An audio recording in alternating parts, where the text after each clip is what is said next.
Even though it seemed as though the Crude Awakening heist might well be the final update for Payday 2, Starbreeze pulled a bit of a meme on us and said, I got one more in me, because they have indeed done one final update for Payday 2. It doesn't say it's final, but it's a huge quality of life update that I personally think is a big sign that this is going to be the last thing we see for Payday 2 in terms of proper quality of life, at least before Payday 3 for sure. I thought I'd read through it, look through the changelogs, because there are a few interesting things in here that I wanted to point out and just talk through with you guys. It's not going to be a full load of gameplay here because I haven't got a chance to dive in and play it all right now for footage. I think it's fine and we just read through the notes. It says it all realistically. But I will be live on Twitch tonight at 7 PM BST, twitch.tv/RedArcherLive.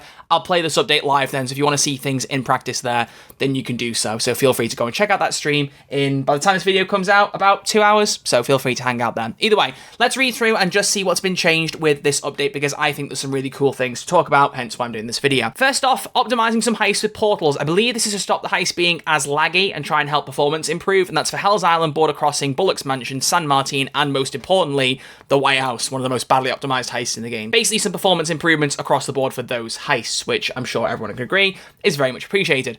Also fixing a bug on Hell's Island where Team AI would get stuck out of bounds, and also a guard being stuck on diamond position, diamond heist, well, that will be fixed now, so that won't be an issue anymore, and also a fix of buy all assets. Not all of this needs to be read through, but this section is one of my personal standouts for the update. Special enemies are now being tagged to register as special enemies, which means that mini dozers, medic dozers, and headless dozers now all count as dozer spawns. So whereas previously there were a set number of dozers, then you could also have miniguns, medics, etc. as dozers that were separate to the count. They're all lumped in. So you might have had 3 dozers on a map, a medic dozer and a minigun dozer now, but if there's, for instance, a cap of 3, you'll only have a max of 3 regardless of whether it's standard, medic, minigun, whatever it is. So overall, you'll face less special enemies that'll be more varied as a result, which I think is a really cool improvement. Medic dozers also count as a medic spawn though, so if you see a medic dozer, that doesn't just count towards dozers, it counts towards medics. Big plus. Martial shields now count towards shields. Martial shields and marksmen now count as special enemies for skills and achievements, so killing snipers. I'm guessing marksmen will fall into that category.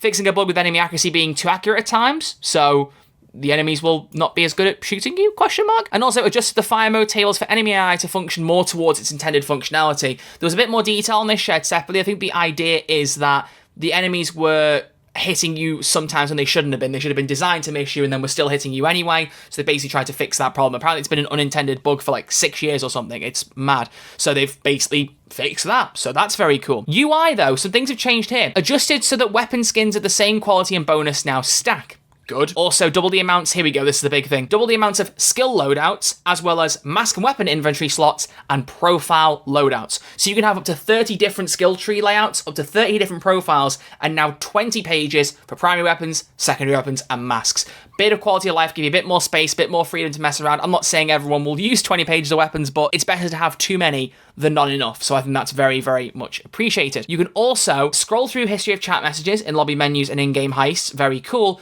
But there's a search box functionality now for store masks, store weapons, outfits, and gloves. So you can search something up. If you know the name of a gun or a suit or gloves that you want, rather than scrolling through a big-ass menu, you can type it out now. If you want the Bronco, type out the Bronco. If you want the Saints Row suit, type out Saints. You'll get it coming up, and that's very, very, very cool. I think the Saints Row suit was called Saints, wasn't it? I hope it was, otherwise I've just given a terrible example, but you get the point regardless. Weapons and mods, some things have been fixed here, but also an interesting thing here, added weapon stat boosts normally only obtainable through skins to be purchasable for continental coins. So there were some skins that were still giving you boosts that you couldn't get outside of those weapon skins, and they fixed that. So now you can get a boost for total ammo for the Yzma, a damage boost for the flamethrower, the MA-17, and also a stability boost of +8 for the Deagle, AMR-16, Eagle Heavy Rifle, and Tempest 21. So now, skins do not grant you any advantage that you can't get separate to the skins. Very, very good. Huge quality of life. There's a lot of fixes for achievements and side jobs, so a lot of this comes down to counting all types of bulldozers now, so it will count all the different types of dozers now, not just the standard one, and so on and so forth. So that's very, very good. Above it though, this is the thing that tells me this is the final update for Payday 2. Special events will now be re-enabled on specific time and dates.